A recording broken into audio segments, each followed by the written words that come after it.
welcome to Quantum Kickflip, a Slugblaster actual play podcast. I am not Laena. Whoa. I am Glenna, and I am hosting this episode because we are not playing Slugblaster. What? But you said a Slugblaster actual play podcast. I did say that. It was a lie. No, we are actually going to be doing a little one-shot for y'all, and we are going to be playing Fiasco, which is a very fun tabletop RPG that is inspired by works like Coen Brothers movies, where lots of silly things happen and big plans go terribly, terribly wrong. I am here with four of my best and funniest friends, and they're going to introduce themselves, as well as tell me their favorite Coen Brothers movie. Oh, that's a good one. This is going to be rough for me, who is bad at movies in general. Hi, my name's Michael Vetsch, and I'm going to get this nice one right out of the way. Big Lebowski all the way. I'll drink a White Russian till I die. I thought it was going to be a fight over "Oh Brother, Where Art Thou?" But my name is Robyn, and I'll keep this train of not picking that one going. I like Burn After Reading. I think Brad Pitt might be a career best, that performance in that one. And the reveal with George Clooney, goddamn, such a good flick. J.K. Simmons at the end, damn. Hello, my name is David Ray, and I think mine, if I'm going to avoid, I was going to go with Burn After Reading, but you took it, so now I'm going to go with No Country for Old Men. Yeah, it's them. Yeah, I guessed right. Have you seen that movie? Yes, I have. It's very good. My name is Laena. Hello, it is me, Laena. Someone mentioned Oh Brother, Where Art Thou? I saw that movie. I liked that movie. I'm picking that one. And I'm Glenna, and, well, I mean, if I'm being honest, probably Oh Brother, Where Art Thou as well, but I'm gonna say Fargo, because Fargo was real good, and I also want to just, do a deep pull for everyone. Anyone watched Barton Fink? Yes! Barton Fink. That's a Simpsons joke. But we did watch Barton Fink. It was wild. It was a weird one. It is the weirdest movie I've ever seen. Yeah. It's very good. I'm glad I watched it. I will never watch it again. Mm-hmm. Anyway, like I said, we are playing Fiasco, which is a tabletop RPG by a fella named Jason Morningstar, and this is copyright 2009, which is I know that that's still in the 2000s. It's newer than D&D, but it still feels that's a long time ago still. That's over a decade ago. Damn. That's wild. So I'm going to try to explain how the game will work as we go. And we'll make a little story for everybody. Yeah. And shout out to our very own Michael Vetsch, who modified the game to be set in the world of Operaeblum. I did this. I looked at many play sets online and said, I will change these. Yeah, Thank you, none Michael. of us was going to do it. I didn't do it. Yeah, which brings up a good point. This will be considered I guess canon to the Quantum Kickflip universe, but not necessarily directly resulting in the main story of season 2. It's what's going on in the background? What are those interesting things that are happening in the rumblings of the rest of the city? Yeah. Unless it goes too far off the rails, and then it's full non-canon, baby. And I will edit this out. Dang it. Or I work it into my next run. We blow up a web tower, then it's maybe not canon anymore. Okay, sure. Yeah, that's fair. That's legit. Yeah, that's half of the suggestions I wrote. Oh, no. Web tower specifically. Web tower blows up. Michael just hates web tower. This was all a front to blow up web tower. You are a brother and sister who will blow up web tower. Okay, we're going to start the setup, where we use the lovely elements that Michael has set up for us in the playset to determine what kind of characters we have that we're going to be working with. So this will be a lot of dice rolling and writing stuff. So probably through editing magic, we'll have more information for you shortly. All right, everyone, we probably cut out a lot of that, but we have figured out relationships and details, so we're just going to go once around the horn and tell you what we have determined before we get into character creation. Robyn, do you want to start? Yeah. So I have a relationship of the past with Laena. Specifically, we had a good thing going until it got too hot. And we also have a need to steal the latest prototype Trev 14 model. Yes, Michael and I have a professional relationship of a holovid celebrity and bodyguard. We also have an object. It is a style object. Tactical Neuralink mirror shades. And between Glenna and myself, the relationship is family, if it can be called that, because the defined subset of that is clones. Yes. And connected to this relationship is also a location of the high levels of kindred in Splish, the high-class bar where serious deals go down. The relationship that I have with Dave is the street. We are former/current Slugblaster crewmates. And we have a need to score enough money to square your debts. And then the relationship I have with Robyn, we are both from Web Low, and that is Halloran's Discount Gear, which is a watering hole for gearheads. And and our relationship is a crime relationship from Knackers Row. Combatant Coach and Crooked Bookie is our... I love that so much. Yeah, so now that we have these details and relationships, we can use them to just sort of brainstorm what kind of characters we would be and sort of define and flesh out where we're starting from. So how do we go about defining these characters? So, like, do we need to give them names and traits and stuff? Yeah, basically just like try and figure out, like, okay, my name is Mean Tony, and I... Yeah. It's a reference to before we started recording. For the listeners. And I am a criminal... Yeah. Whatever. Like... but, like, a name and, like, a general... description and the nuts and bolts of, like, our interrelationships will come out in the game. I am playing Zuri Glup, they, them pronouns. And your occupation? Bodyguard? Bodyguard, yes. I am playing T1L1, also known as Teely, stage name Tempo. I believe she, her is what we're going with for these of these clones. Occupation, holovid celebrity. Ooh. I am playing T1L0, also known as Tilo, pronounced she, her, and her Slugblaster name is Hannah. I am Canker Sisto, he, him. I'm still figuring out what he looks like, but I do believe he's going to have a trucker hat that he got from Null when he was there as a Slugblaster. Very good, Yeah, very good. That's all I know. I love that. And I'm Skreeg Fubbins. He, him pronouns. I'm a crooked bookie from Knackers Row. All right, we have our characters, we have our relationships, and our details. It is time to get into the game. So we are going to start with Act 1. So the way it's going to work is we are going to start with Michael. It'll be up to Michael to either establish or resolve the scene. So that means he can decide what the scene is about or how it's going to end.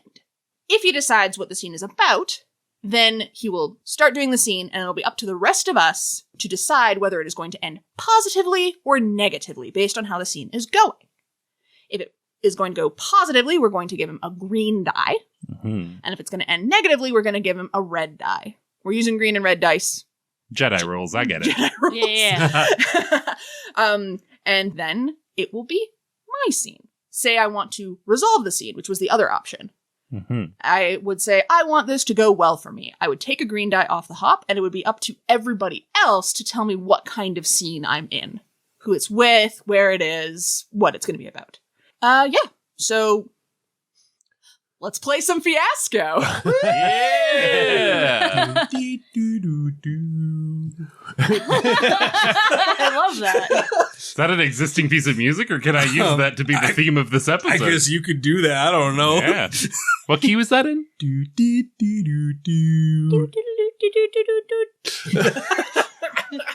Got it. It's all up here.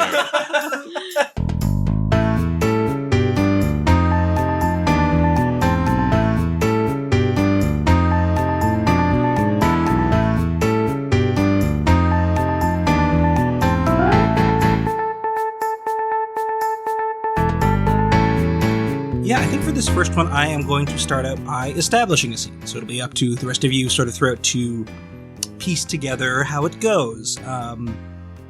I see this taking place within Kindred Tower, where maybe sort of a mid-level. I actually sort of see this portion of the tower, kind of being multiple levels open together. And there's a big sort of advertisement screen, like a bunch of large sort of hollow screens all together. They kind of form like a Times Square type zone within Kindred Multiversal Tower, because Kindred is all very much about the big flash, the entertainment, and we're seeing this, and as different ads cycle between a bunch of different screens, we see them all sort of start to sync together until a giant entire wall on one of the faces inside this area is one big screen, and popping up onto it is holovid celebrity Tempo, an Operaeblum super pop star who has a straight, short, blonde bob, a very light frame, and she's constantly wearing these big, lilac, bedazzled, heart-shaped sunglasses. And she's got on some lipstick that changes color every few seconds. Good. Very good. All right there, Kindred, everybody. Hello, my kin. How are you doing? I am Tempo. And I'm here today for a very special segment on my main channel. As you all obviously know, you're all following, but also you might be seeing this in a public space because that's my kind of influence. But today I'm here. I'm being interviewed by, what was your name again, reporter guy? Oh boy. Put me on the spot. Was it Raz? Your name was Raz? Raz? Yes, that's correct. Rasterson Masterson the Third, but Raz will suffice, yes. Cool, Raz. Everybody, of course, wants to know all about me, Tempo, the dream of Kindred's hi-fi scene right now. I do everything from music to movies to games to the little silly dances to the pool. What do you want to ask me, Raz? Well, as you may expect, I came up in the theater scene in Kindred. I am most familiar with the classics, with the great works of the great thinkers, and classical theater. What are we, Lansden? Aren't I right, kin? And so this sort of new wave of influencer, as you call it, it's a little bit foreign to me. You were sort of my introduction to this new sort of multi-dimensional celebrity, and may I just say, I cannot get enough of it. You are transcendent. You have taken art and mixed it with commerce and mixed it with lived experience to create something new and something real. And trying to think of just one question to ask of you, the mind races. Where did you begin? How did this come to be? Hair toss. You know, honestly, I owe everything to Kindred, as we all do. Yes, of course. Living here in Kindred Tower, we're provided with everything we need in our daily lives. Business, food business, entertainment business, entertainment food business. Kindred makes sure we have all of our needs handled for us. And that's why being a Kindred employee has, it takes a lot of work, but it's got its perks. It does indeed. So well put. So modest and yet so apt. When did you know that you had made it? When did you know that Tempo was no longer a dream, but a reality that you had crafted with your own two hands? Raz, I've always made it. So this scene is going pretty well, I think I would say. So I think we should give Michael a green die. Yeah. There you go. Ooh.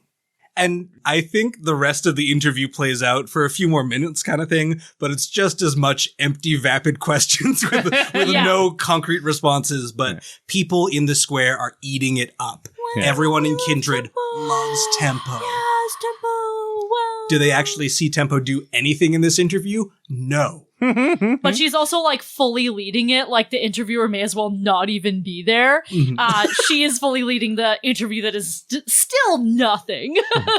But that is content, baby. Oh, baby. And there you have it.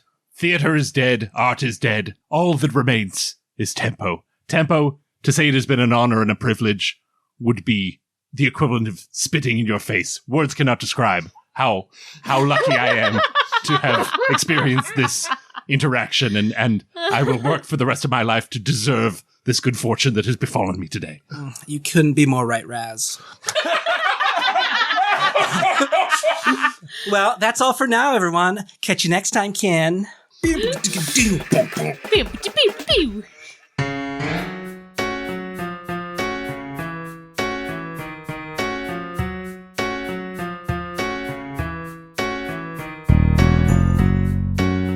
Okay, so this scene is going to take place in Webb Tower, near Knacker's Row, which, as we said, is home to like this gladiator deathmatch sort of situation. So we're in like a giant warehouse. There's a big open space where presumably people will, not people, creatures and robots and entities fight each other.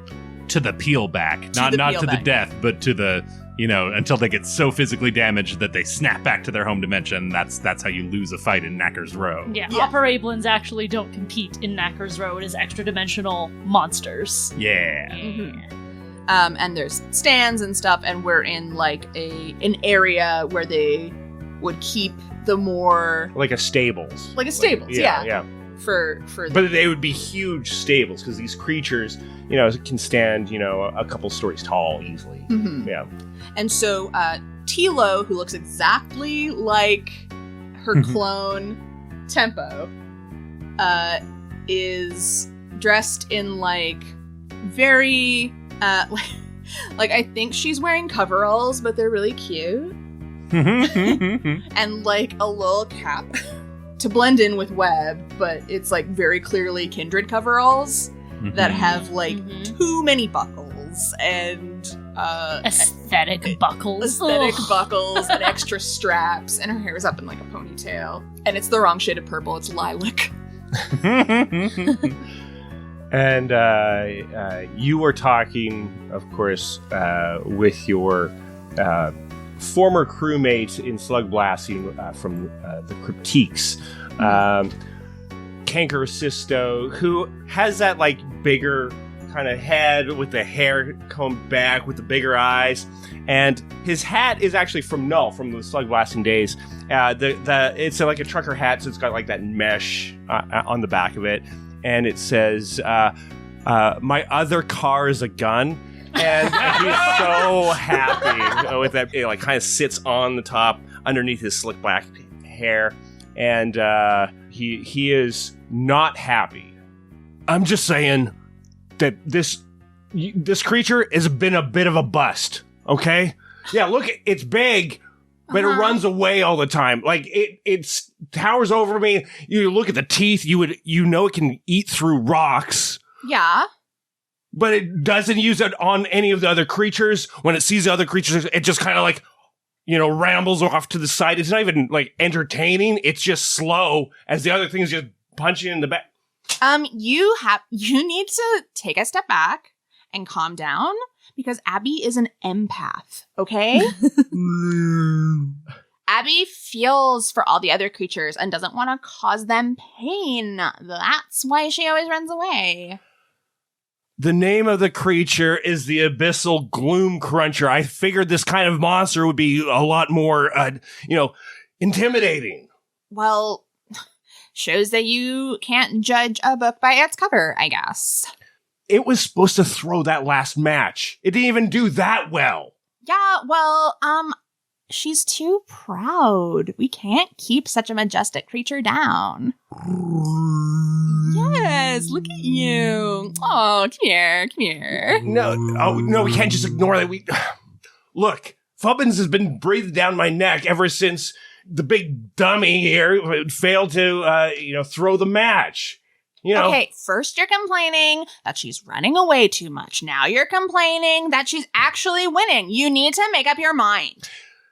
But she did neither. She just burst through the cage that kept her contained and caused a disqualification. It's both a loss on both ends. We both lost the bet and the match. Oh, sweetie. Do you want to go for walkies? Okay. I'm going to take her around the block and you need to cool down. Okay, well, I guess I'll figure out where I can get a bunch of money from around inside this pen because this has been a whole waste of money. Robyn has given me a red die, so this does not end well for me. I don't know why you're so worried about money. You know I have hookups. Like, it's fine. It's not like Fubbins is gonna send people out to break our legs or, try and get rid of Abby or do anything terrible like that. No, that's exactly what Fubbins would do. That's Suddenly, the large, the sliding sort of load-in door at the side of the dock where they've been having this conversation flips open with a loud clatter, enough to send Abby into a frenzy.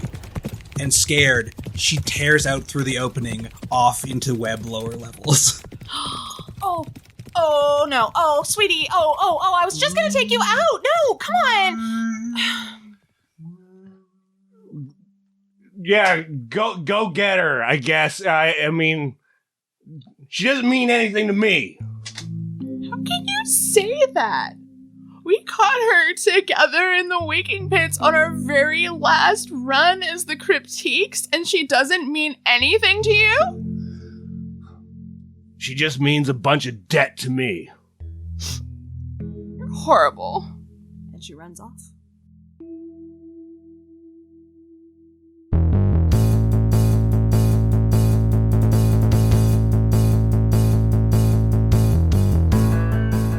So with the resolving one, I choose the die now? Mm-hmm.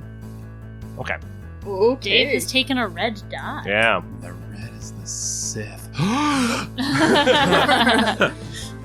Setting the scene, we're going to do a little bit of a flashback to prior, sort of looking just after the events of the Knacker's Row match in which Abby was supposed to throw, but somehow got disqualified and did not win, lose, or throw. It was just all a big foul up. Yeah. And I think we're zooming in here still in the lower levels of web to Halloran's Discount Gear, the place in which Kanker typically meets with crooked bookie Skreeg Fubbins.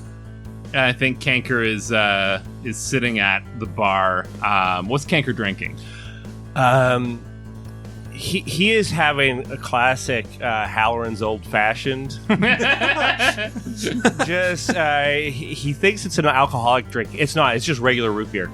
But he thinks it's supposed to be an alcoholic drink, and he keeps drinking. But the thing it causes in him is it just gets his heart rate up and makes him a little bit more anxious more than anything else. He's never been drunk, and he thinks that's just what it is. Yeah, that's right. Sugar rush. It's the same as being drunk. Yeah. Keeps pounding on the another. Leave the bottle. The bartender's like, yeah, man, we don't charge for the soda. It's not a bottle. It's a Put it fountain. on my tab. Oh God. He's got a huge debt to Yeah. this bar. Yeah. Never been charged for a drink there. What does it matter? And you're sitting there hunched over the bar, and you hear the telltale sound. Like before you even see him approaching, you know that You can smell him. You can hear these like servos and gears moving. And you turn around to see. You kind of scan from the floor up, and there's a pair of metallic cybernetic robot legs that extend upward. You're scanning upward, and it goes all the way up to the waist, and swinging on either side are a pair of metallic cybernetic robot arms. They're glinting in the light of the bar, and all of these appendages are attached to just like a fleshy human torso. All four limbs are robotic, but then in between them all is a human torso with a human head. But he's got human or just humanoid? Sorry, humanoid, Operaeblum, yeah. But he's got one robot eye as well. Almost his entire body has been cybernetically enhanced, because we're in web, baby, and we can do that. And this is Skreeg Fubbins. In addition to the cybernetics, I picture him to be dressed like pretty plainly. I think he's got like kind of a duster coat on and a nice shirt with a bolo tie, and no pants because it's just metal. It's just robot legs. And I think he's got kind of a wispy comb over going on the top, and bright orange hair. Well, that was a a cock-up of monumental proportions. I can't even begin to describe how vuxed you are, Canker. Yeah, okay, I know. Oh, I saw it too, okay? Do you? Do you know? Do you need me to tell you? No, you don't. You don't. In fact, I'll tell you. Okay. Very vuxed is how vuxed you are. Very. Yes. Well, look. I it's a one-time thing. Next time, if anything, we can kind of double or nothing on the bet, right? And we can really set it up. Oh, you think there's going to be a next time? You think there's a next time for this? You think I'm gonna stake my reputation on you a second time after what you did today? Do you know how many bets I had placed? Do you know I had it all planned out? I had it all strategic. No one expected it to go the way it went. And if you could have just delivered, we would have made out like bandits. But no, you had to go and cock it all up like you cock up everything. Look. I should call you Canker. They should call you Cock-Up. Hey. My mama called me Canker, and I will be called Canker, okay? Look, I'll figure this out. You know me. I can, maybe I can get another monster in there. We can get something sorted. I'll just need to, convince my connections at Kindred to, let me do one more trip into the...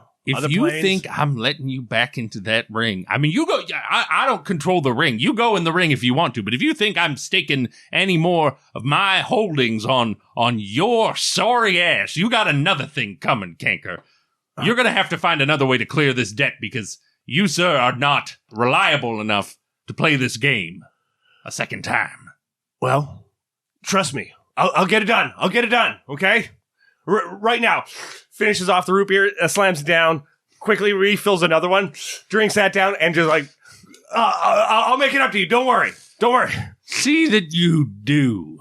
And he goes trotting out the door.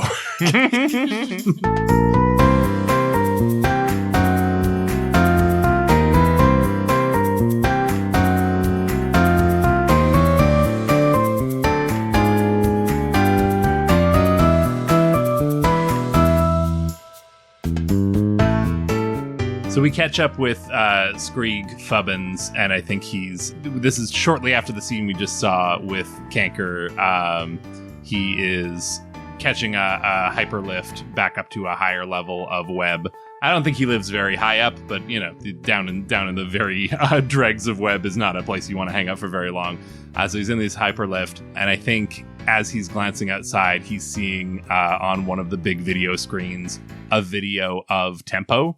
And it's it's some news coverage, like maybe we see the tail end of that interview we saw earlier, and then it goes back into a news broadcast where they're talking about upcoming concert appearances or upcoming online events that Tempo will be, and he can't hear the feed, but he just sees people commenting, and he sees some live footage of Tempo moving across the skyway being mobbed by fans, and there next to Tempo he sees Tempo's bodyguard.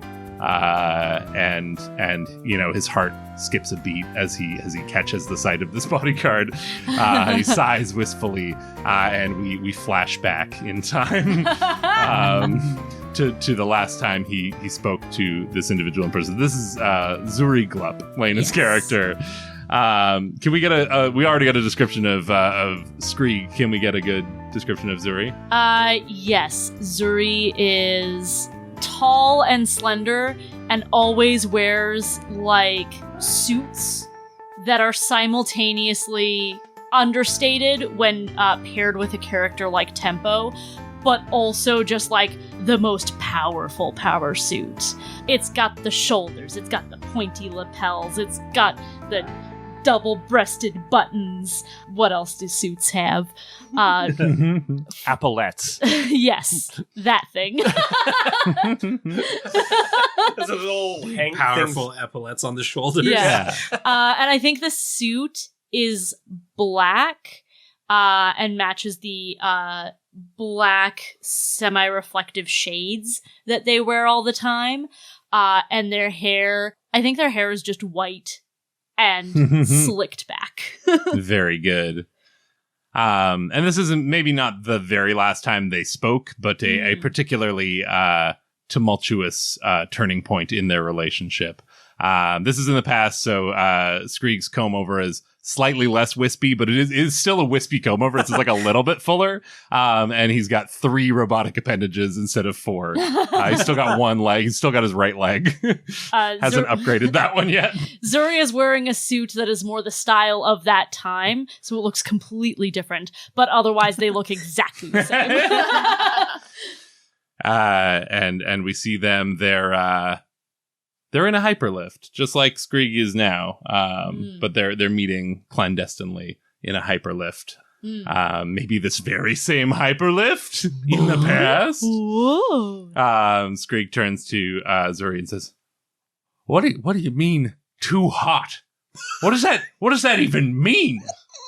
You can't just say that and expect me to walk away without understanding the reason behind any of it. Zuri, there is heat between us. There's always been heat between us, but too hot, I don't even understand what that means. That the heat is why I come to you. The heat is what draws me to you. Your passion, your fire, everything about you. It moves me. I yearn for it, Zuri. Well, that is precisely the problem, and that is why we cannot continue the way that we are. Think about it. You are here in Webb, and I reside in Kindred. I shouldn't even be here. Danger never bothered you before. In fact, I seem to recall that it was part of the appeal. Times change, and people change, and there are reasons why I need to be more prudent with my decision-making. Oh, people change. People change. Is that a crack about my limbs? I need to be more powerful. You understand? Yeah, you knew that about me when we started this thing. The goal is full cyberization. I'm working my way up. I was sympathetic when you got your first replacement due to that slime catastrophe. Mm-hmm. But then when you started volunteering to undergo these modifications, that I see now was a bridge too far. At the time, it was something that drew me to you even more, but you're reckless, and I can't continue to engage in reckless behaviors, Skreeg. No, there's something else going on here. There's something you're not telling me. Damn it. You could always read me like an open book.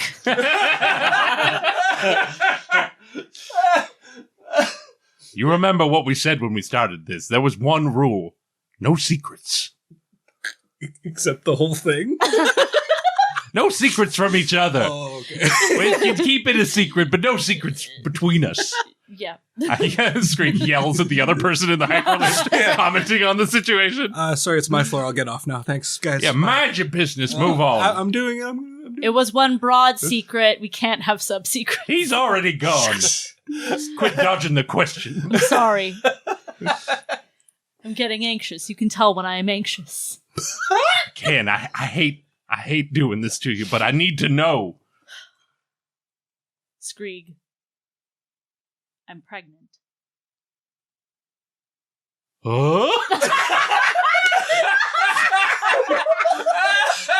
See, I knew that you would react like this. This is exactly what you would do. I knew. I'm sorry. It's a lot to take in.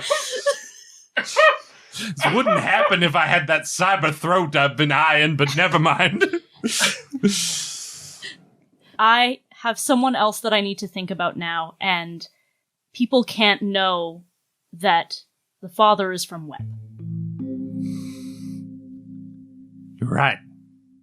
Vuxidol, you're right. They'd never accept it.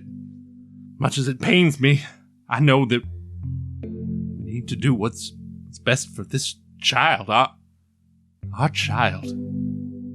Saying the words out loud for the first time, I've never met this child, but I would do anything for them. You're right. We have to end it. I'm sorry it had to come to this. Maybe it's for the best. We burn out before we fade away. Can I ask one thing? We name them after my old grandpa. Keep the family name alive. Of course we can. Okay. Just as the first name is a tribute. You can have the last name, or we could hyphenate. What's Zuri Glup? So Glup Fubbins. Glup Fubbins. Yes. That's beautiful.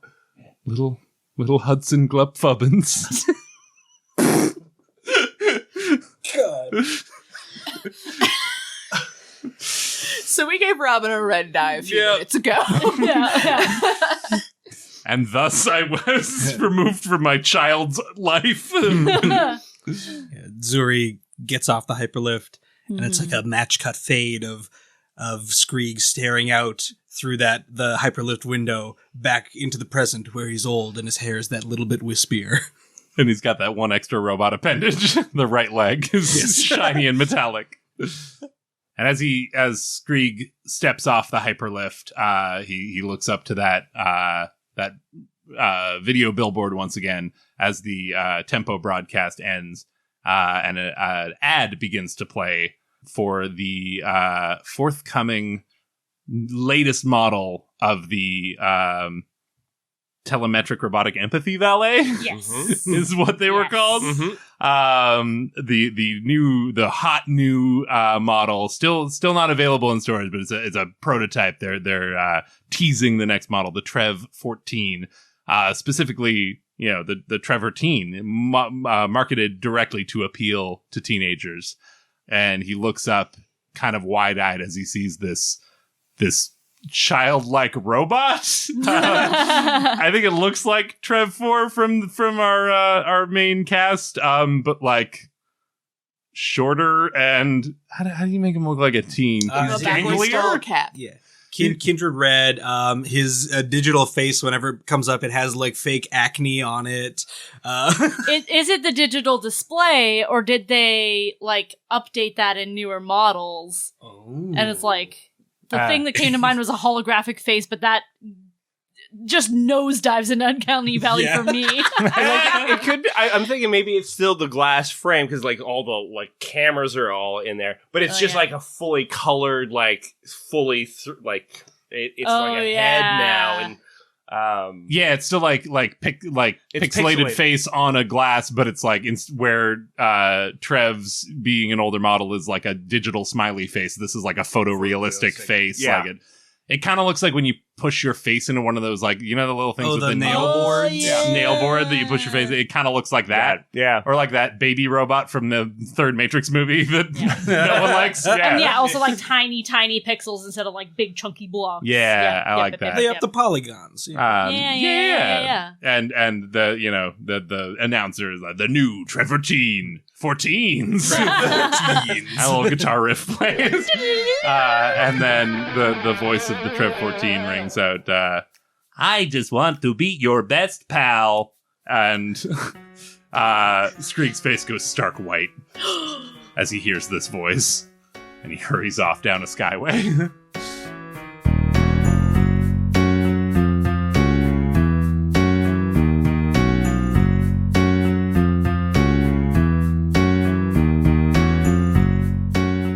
I think this scene is going to be between Zuri and Tempo. They're going to be on a sky tram in Kindred, which is basically like, these are trains that do not actually connect to the other towers. They are just for Kindred, but they also don't go through Kindred Tower. They go like alongside and like wrap around, and sometimes like break away from the tower entirely and then like loop back. Not a lot of logic to this transportation system, but it's flashy. Oh yeah. Monorail. Exactly. I think maybe it's where they're leaving is the end of a shift. Maybe it's like the end of that like day shift or evening shift or something, but they're going to a floor where the shift is about to change to the shift that they were just at. Oh. It's like taking a plane to a different time zone. Yeah, very much that. But they are taking this SkyTrain to a different floor, to a different shift. Zuri has a tablet and is watching a video that was sent to them by Skreeg Fubbins containing the video for the Trev 14 ad. The video finishes and Zuri closes it down, turns to Tempo and says... You're very in character right now, Michael. It's good. Well, Tempo's been sitting here just listening to one of her own tracks. Don't you wanna know? I'm Tempo. Don't you wanna know? I'm Tempo. That's who I am. Tempo, Tempo. I'm Tempo. It's a kindred song. Tempo, yeah. And Zuri would never be so rude as to I'm assuming Tempo just has headphones on. Mm-hmm.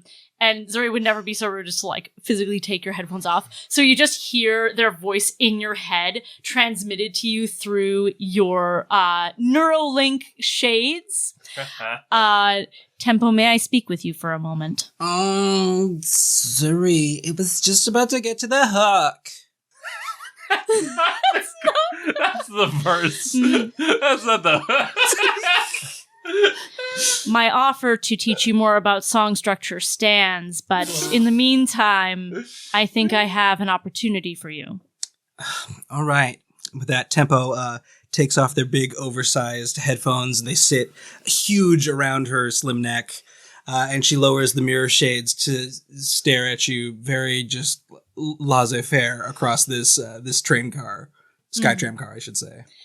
At this point, Zuri will actually start speaking instead of transmitting brainwaves through the Neuralink shades, because Zuri's shades and Tempo's shades are Neuralinked, and they can share thoughts with each other. Yeah, and I just took them off, so I don't want to hear you in my head anymore. This new Trev 14 model could really be a great way to boost your image even further with the adolescent demographic.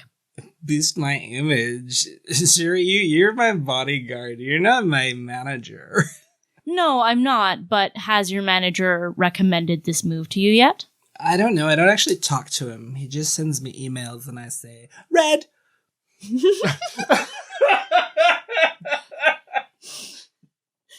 So you would have potentially missed this amazing opportunity that I'm bringing to you today. Wait, are you saying my manager emailed me something about this kid robot? Most likely. Oh my garb. Garb. I can't believe it. Zuri, what are we doing? I'm missing out on the teens? Yes, definitely. Oh, your ratings are Zuri, lowering. Zuri, I used to be a teen. I We used all to be a teen just like those teens. we all used to be teens. Oh, I can't believe you were a teen, Zuri. That's just not going to be true.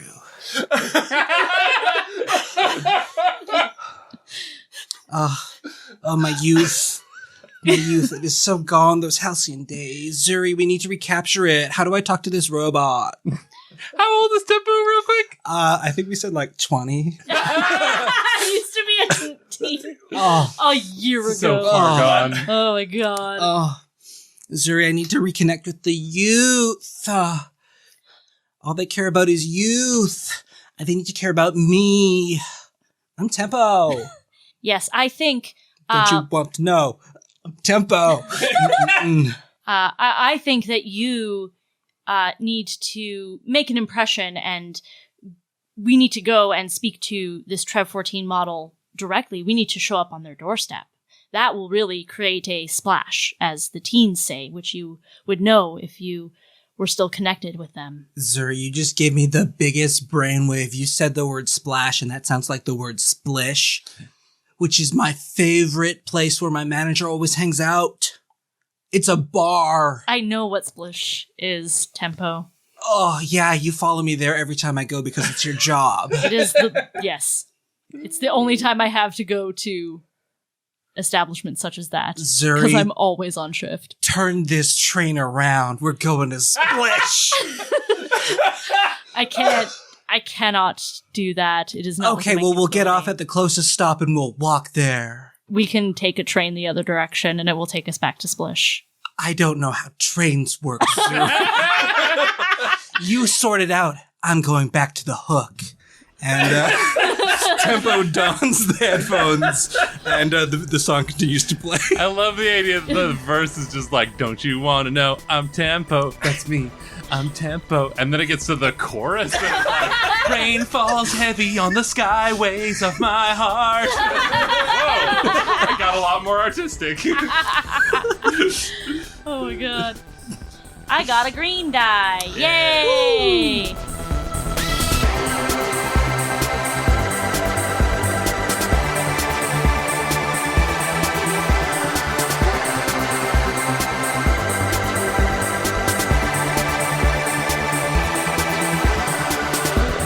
So yeah, for my second scene, I think I am going to establish again.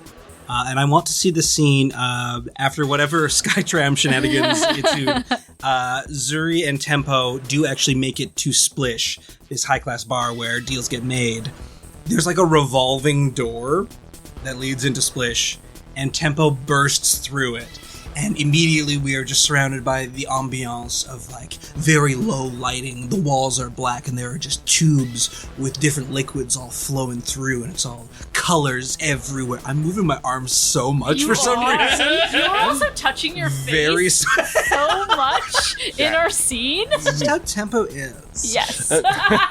But yeah, there's iridescent lights and colors moving through tubes within Splish, and it's a very circular room, all built around a 360 bar, which serves drinks out in all directions, and patrons just come and go, and it's all about hitting the bar for a drink, and then going over to one of the little side tables to cut deals and chat with people.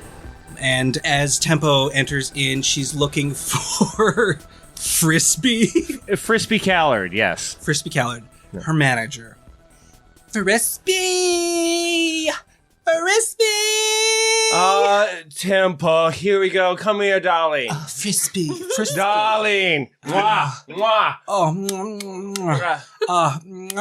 and and one more. Okay, very good. Frisbee, I have to say, there's this new thing that I just need to do. I need you to do this for me, Frisbee. Absolutely. What can I do for you, darling? It's about a robot who's a child. Astro Boy? Oh, it might be. I don't know the name and I don't care. Frisbee, it's about a kid robot. Zuri was telling me all about it. Zuri, stop getting drinks. Except get my drink. You know my order. Tempo went through the revolving door with so much speed and passion that Zuri got caught in it and kept spinning in it for a couple rotations. Mm-hmm. So they just managed to get out of the revolving door and was heading towards the bar as Tempo was calling to them to get drinks. As Tempo was calling out, though, Zuri doesn't hear Tempo, but Zuri sees at the bar a figure, a very similar straight platinum blonde Bob, who is having a drink sad over the loss of a rather large kind of creature. So Hannah is covered in scrapes and bruises, and just her hair is perfect. Let's not mince words, but it is a little bit scruffy. A little tousled. Mm-hmm. And oh my garb. He just wanted me to come back.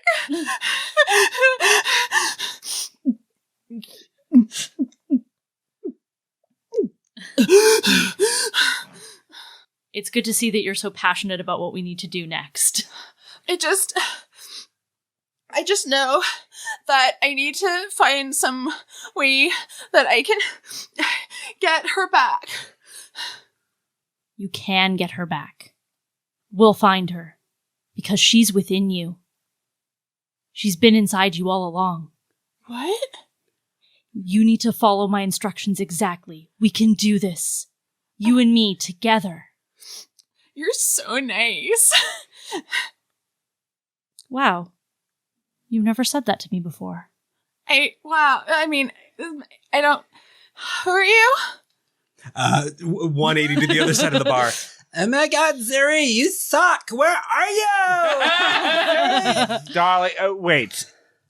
You're talking about the Trevor teen robot? Yes, Frisps. That's exactly it. It is the Trev 14s, the 114s, and I also need to be 14s. Yeah. You have to do it. You have to manage me 14s. I sent you this email 14 times 3 months ago. Oh my goodness, it was a signed Frisbee. Trev 14 times. It was meant to be. You have to get me to meet this robot. Like my garb, it's the only thing keeping me alive right now is thinking about me meeting this robot. And my fans will see me meet this robot and they will think, wow, I'm darling. Yeah. I will set it up. Don't worry. This is a fantastic thing. The Kindred's up above. We're hoping to really promote this and, of course, having tempo around. Oh, yes, Frisps. Oh, I need that drink! Zuri, I need that drink! Here, just take mine, darling. Oh! 180 to the other side of the bar. We're doing a cool thing in the visual where like the camera is like following one of the bartenders back and forth, and we're just catching these snippets of conversation as they're like shaking a martini shaker and then like flipping around to the other side. Who are you? Very, very funny. Tempo. Oh my garb, you think I'm Tempo. That's so nice. I actually get that all the time. No, my name's Hannah. We're part of the same project. We like grew up together and stuff. You look exactly alike. Yeah, clones usually do. Clones? Yeah. Have you seen her? I've been trying to get in touch with her for so long. I need to borrow money. And that's maybe across the bar. We actually hear Tempo yelling for that drink. Where's that drink? It's not as good as this one. Zuri, I didn't know what my regular is. And of course... Frisbee, where's Zuri? Frisbee's like currently like at the bar quickly trying to like get drink, like just grabs a bottle of like purple vodka and mixer and everything, comes back and just like starts pouring it directly into the cup that you have. Oh, hey, Frisbee, I gotta find Zuri. I'm gonna walk around. I'm walking around. Walking around. I'm walking around. Walking around. I'm walking around. Walking around. Walking around. Walking around. I'm walking around. I'm walking around. I'm walking around. I'm walking around. I'm walking around. Zuri! There you are. I walked all over the place. Huh? Oh my garb! Tilly!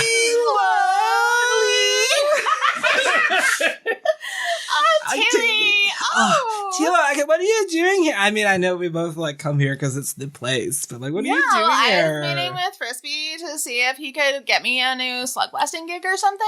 Oh. Because apparently I have to do that again. Are you still doing that? Yeah. I know. I thought you were past that. Yeah, no, I was. I was so for teens. I know it's for teens. I just heard the hottest thing though is that being for teens is like cool. Is it? That's what I heard. I heard it was cool. And that's why I'm trying to meet with this robot for teenagers. He's like a teenage robot. That's really exciting. Yeah. Anyway, Zuri, I did it. I set it up. We're going to talk to the robot. Good. Very, very good. Excellent. Now I need you to get me 12 drinks and I'm going to get drunk. I've already got 6. Oh, beautiful. Anyway, Hannah, so great to see you. I gotta go do this now. All right, before you go, can I have some money, please? I'm already drinking. How many excuses can Michael find to do this? I smell a new hit single. I'm walking around. I'm walking around. So I think that is kind of the end of the scene. Yeah. Is that what you wanted? It ended well. Somewhere in the midst of all that, I got a green die.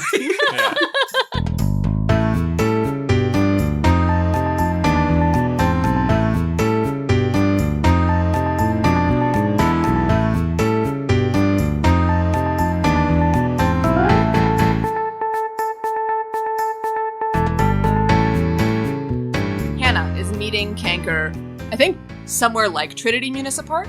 That's like in between the towers. Yeah. So just like a lower skyway or something. Maybe it is Trinity Municipal Park. Ooh. Because why not? Yeah. I think There's an ominous glow through a crack in one of the cement panels where there's a secret negafriction coil tucked away, but it doesn't factor into the scene and it's never addressed. Yeah. But it's there. It's an Easter egg for the true fans.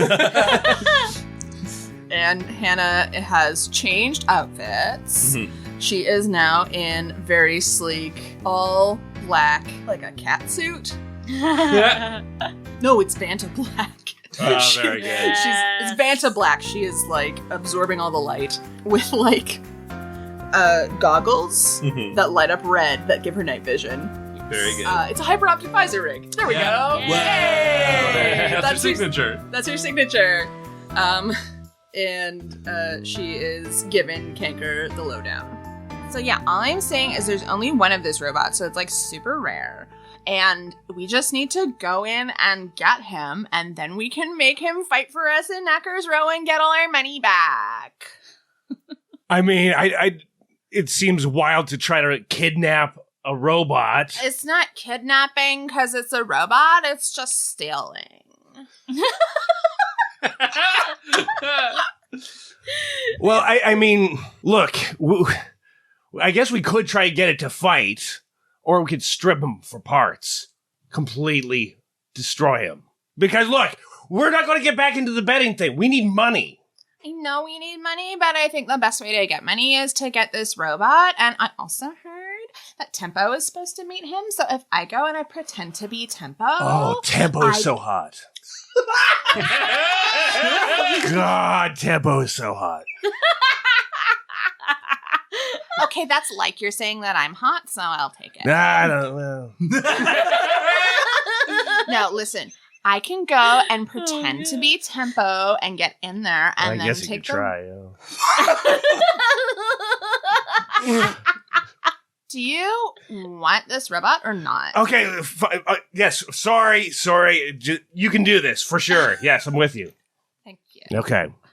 I will go pretend to be Tempo, and then I will have this sit down with the robot, and I'll be like, I want to go take a walk. And they'll be like, okay. And then I'll take the robot for a walk, and I'll bring him down here. All right.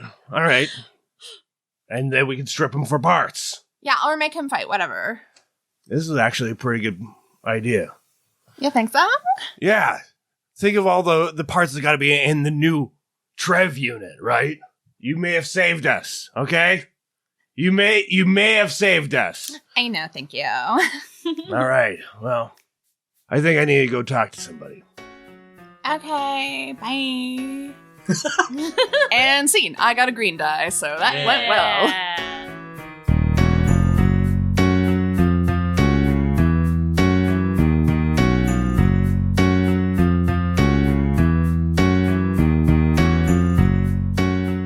So Dave has chosen a red die, which means that this outcome is going to go bad for him, but we get to set it up.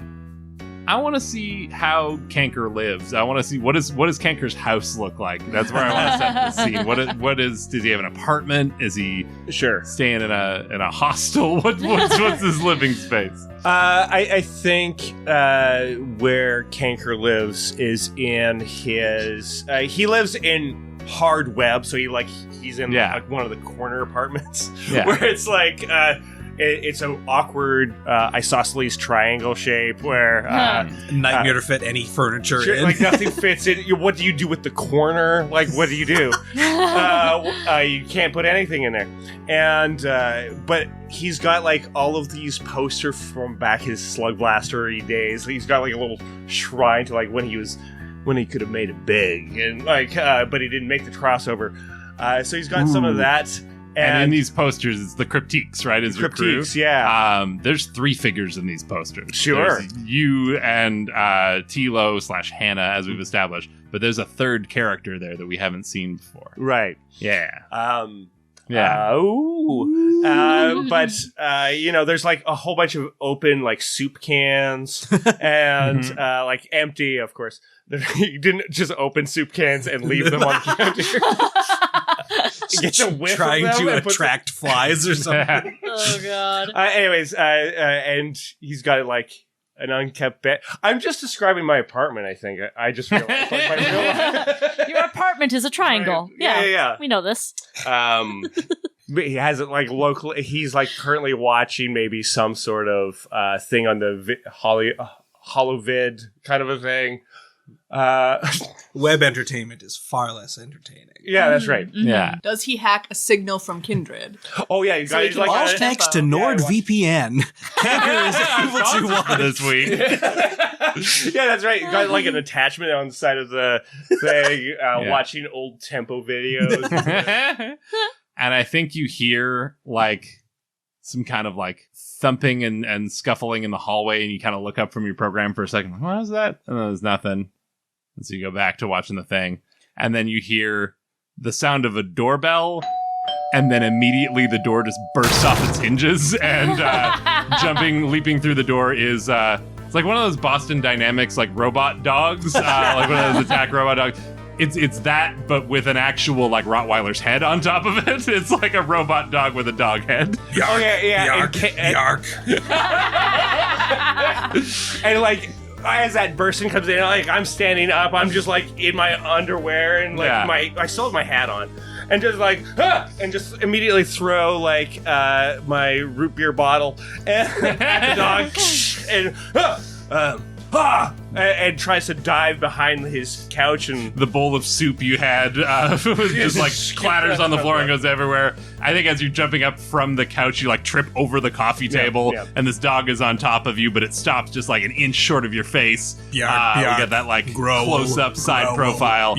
I have my forearm up, keeping his like head away from my. And it's at that point we see that there is a chain attached to this dog, not on a collar, but like bolted to this dog. And at the other end of the chain, we follow it up to a robot hand and then a robot arm connecting to a regular Operaeblum torso. It's Skreeg Fubbins, baby. He's back.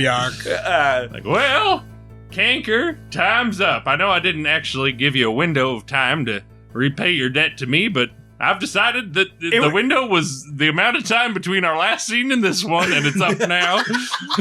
It was like literally 3 hours ago. I was just 3 hours too long, if you ask me. I'm still so sore about that match. You were supposed to throw it, and you didn't. And now, listen, I've got big plans brewing. I got big expenses coming up, and I don't have the payday I needed to fund my operations. Well, hey, I came up with a brilliant idea. Don't worry, I've got it all figured out. I don't want to hear your brilliant ideas. I want to hear the sound of credits transferring into my bank account. I was going to make like a coin sound, but everything's digital in Operaeblum, so I want to hear that sweet file transfer protocol noise.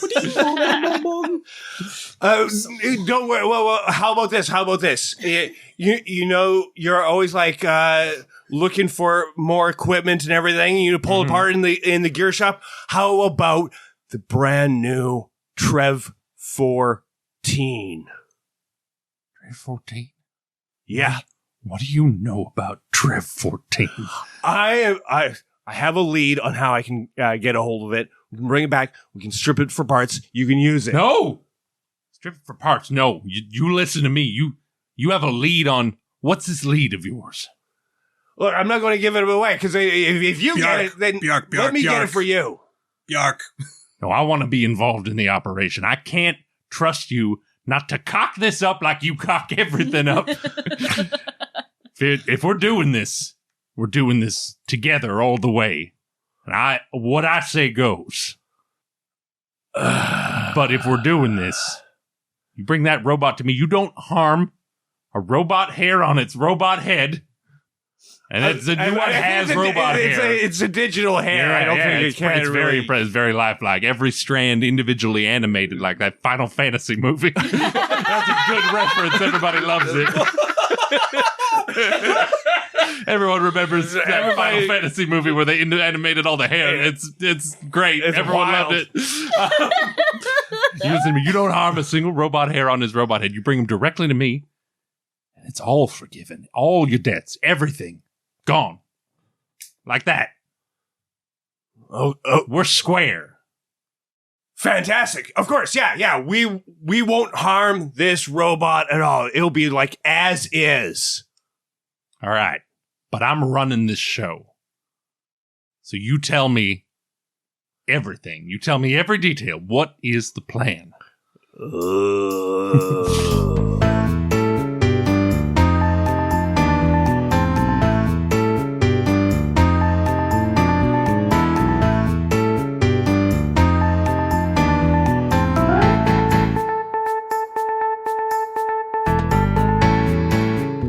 You know what? I'd like things to go nice for Skreeg for once in his damn life. I'd like this one thing to not get cocked up, so I'm going to take myself a green die.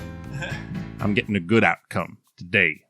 I think maybe this is just like montage of Skreeg's good day. This is like after this big rough up, it's now like Skreeg walking back, he's walking his big robot dog. It's like sunshine lollipops. He's going around the tower, and it's just him making his way towards, like, maybe to find a place where he's going to watch over to see this press conference where the meeting with the robot is, maybe? It's public.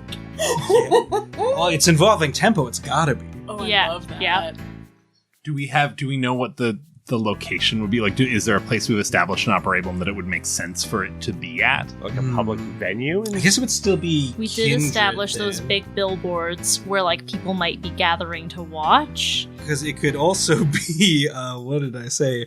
The Kindred Employee Multitainment Hollow Park? Oh, that's very good. That is very good. Yeah, so we're following Skreeg through his day after going to rough up Canker and just having this beautiful stroke of luck fall into his lap. Couldn't have asked for the moment he found out about the Trev 14. Suddenly he has his opportunity. What does he want with the Trev 14? Why does he want it so bad? We'll find out. Maybe. We'll see. It'd be bad storytelling if we never did. So we probably will, but not right now. So he's making his way through the hallways of Webb. Or you live in Webb as well, right? Yeah. Walking his robot dog, whose name is Killer. I was gonna suggest Rex, but spelled like W-R-E-C-K. Oh, I like that. Yeah. His name is Rex because he wrecks things. Yeah. Or I thought he was a wreck. Yeah. He is a He's scrap. good. Yeah, fair enough. Yeah. Happy Bjark. But yeah, it's a day shift, so the artificial sun is shining. They stop off for a coffee, and the barista bot has a little like jar of simulated dog treat slime that give to Rex. The barista throws one and it bounces off the floor into Rex's mouth. Yeah. We catch a little glimpse of them just like walking through a skyway, and it's like bright and like it's Operaeblum, so it's never bright and sunny, but like, stylistically it's like shot so that the colors are very saturated and stuff. And then like in the background we see a giant toothy rock monster go like scampering past, causing chaos, knocking over mailboxes and up in it, like disconnecting fire hydrants, water spraying everywhere, and Skreeg and Rex both kind of look like and keep moving on. Confused Bjark. As like peppy, upbeat, happy music playing as he's going about his day. He's whistling. He's like checking his mail, and we see a scene of him just like breaking a guy's thumbs because he's still a crooked bookie and that's his job. But he's just like he's miles away. He's not even there. He's just thinking about his good fortune.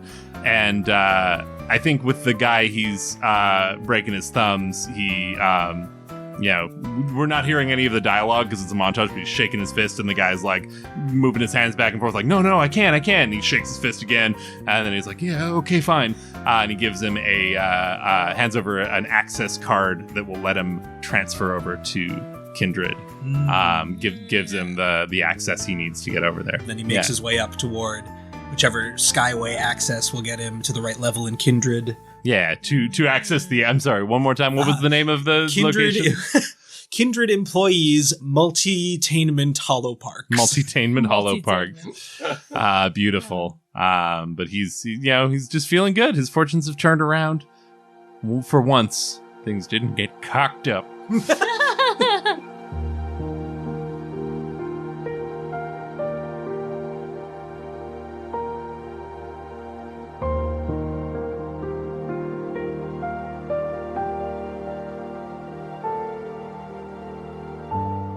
Laena, you have the last scene of Act 1. Okay, and I think this last scene is going to be a montage. Mhm. We go back to Zuri looking similar to how they looked back when they broke things off with Skreeg, which is to say they look exactly the same. But it jumps forward a little bit in time, and we see Zuri alone in their apartment in Kindred. They live on a higher level floor. It's a very nice, flashy apartment, facing inward. So the LED advertisements from the other towers shine through.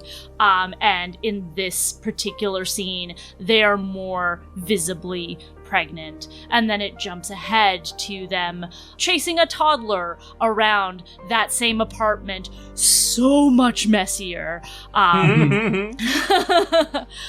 Because even in Kindred, y'all can't contain that. It jumps forward and we see Hudson Glupfubbins. Zuri did keep their promise. As a young boy, and he's on a video call with his father, Skreeg. And Zuri is in the background on a computer, making sure that the network is absolutely secure and that nobody can see what this conversation is or to which tower it is connecting. But they did think that it was important that their son still have a connection with his father.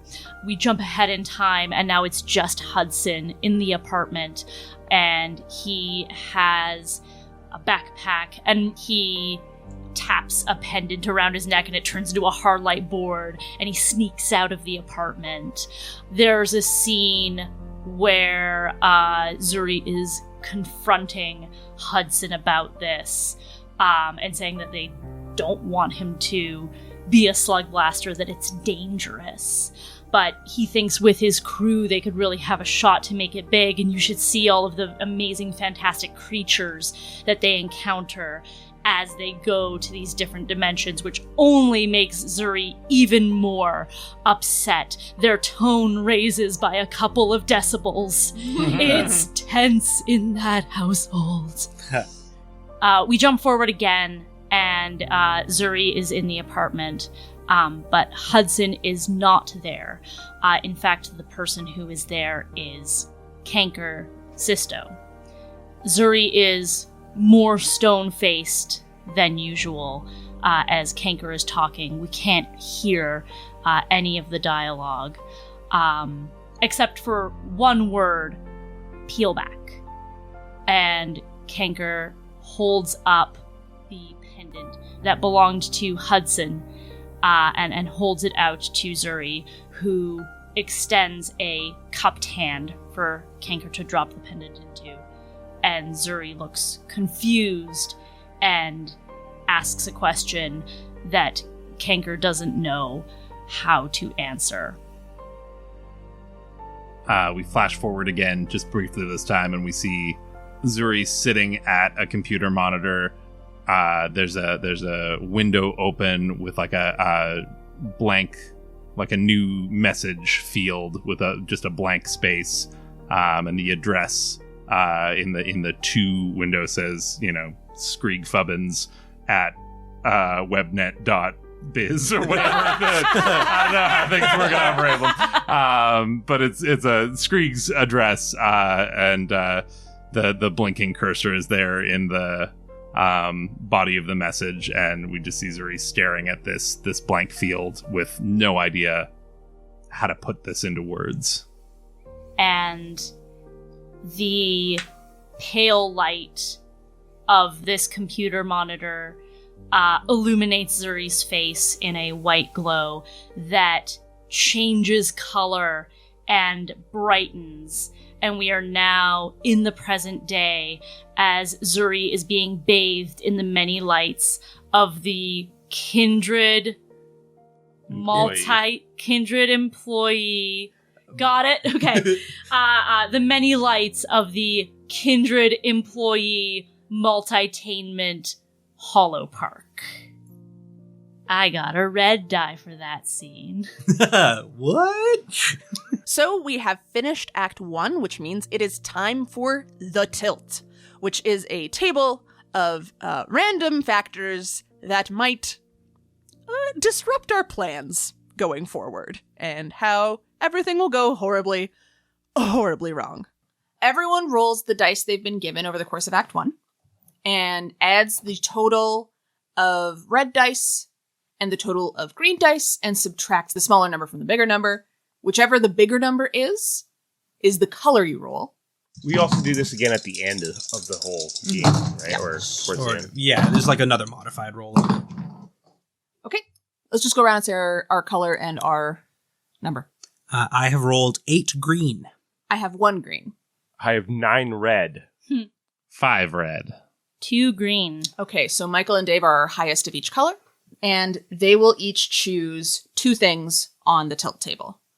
Each person will get to choose a category, and then they will get to define the other person's category.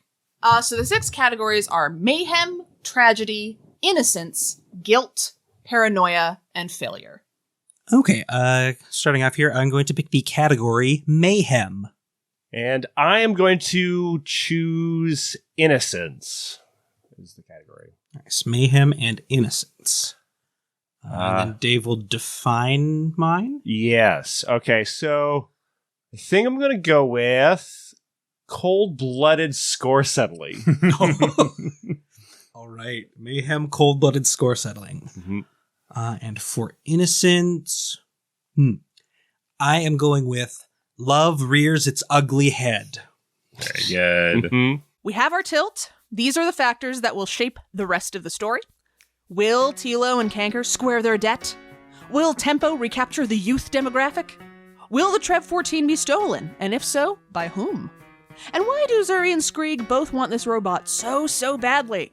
Find out in Act 2 of Fiasco, available in 1 week wherever you listen to Quantum Kickflip.